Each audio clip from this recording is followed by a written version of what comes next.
someone wanted to know what LGA Yes. stands for. It's local government aid. Okay. So David, go ahead and take off. Good morning. First, I'd like to thank KDIO Radio, Paul Zahn, the panel, everybody either attending or listening to this forum for this opportunity to speak about why I'm running for mayor of Ortonville. I also want to applaud all of the council applicants for their comments.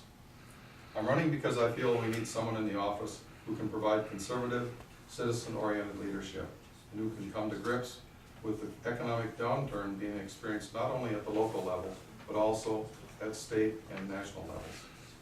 In 1971, the state of Minnesota started what was referred to as the Minnesota Miracle, which established local government aid, LGA, for two purposes: property tax relief and to help local governments provide similar levels of service. In recent years, as the state's economic condition worsened, the amount of LGA provided to communities has been reduced. Recently, Ortonville has lost about $125,000. Now, I think it's probably a little bit higher than that, but I'll use that.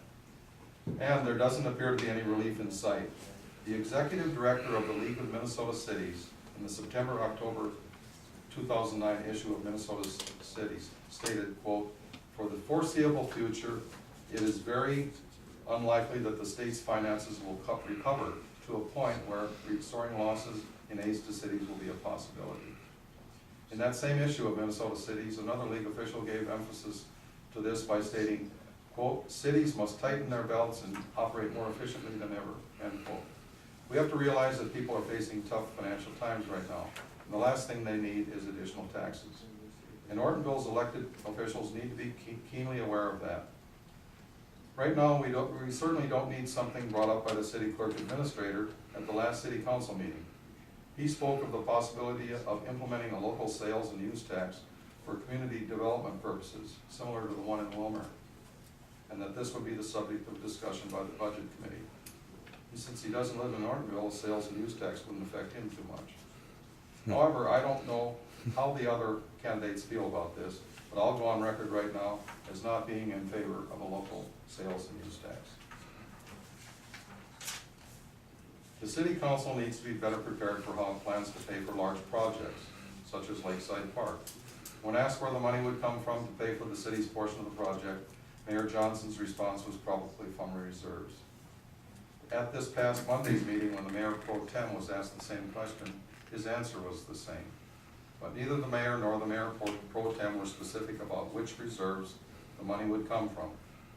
Taking from another department's reserves makes it extremely difficult for department heads to plan for the future. The city council also needs to re-examine what appears to be disproportionate budget growth in some areas. Given today's economic climate, it doesn't seem practical to continue to allow them to grow to such an extent. We need to exercise more restraint when considering all budgets. Ortonville needs people in office who are not reluctant to step up to the plate and curb excessive spending during these difficult economic times.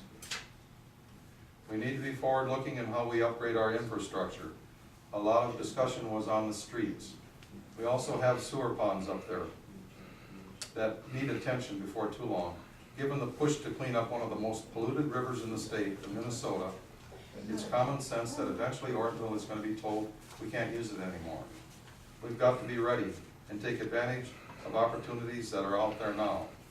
At a recent Kiwanis Club presentation, we were told that the University of Minnesota may be asking communities of greater than 1,000 if they would be receptive to using their waste treatment plants to grow algae. We should be looking into that. And finally, we absolutely have to deal with the city's administrative inefficiency. Avoid jeopardizing grants by eliminating missed deadlines. No more mounds of ignored or neglected paperwork. No excuses for not getting the job done. The city has a strong cadre of hardworking employees who want to do their job effectively. This can only be done by strong leadership from the top.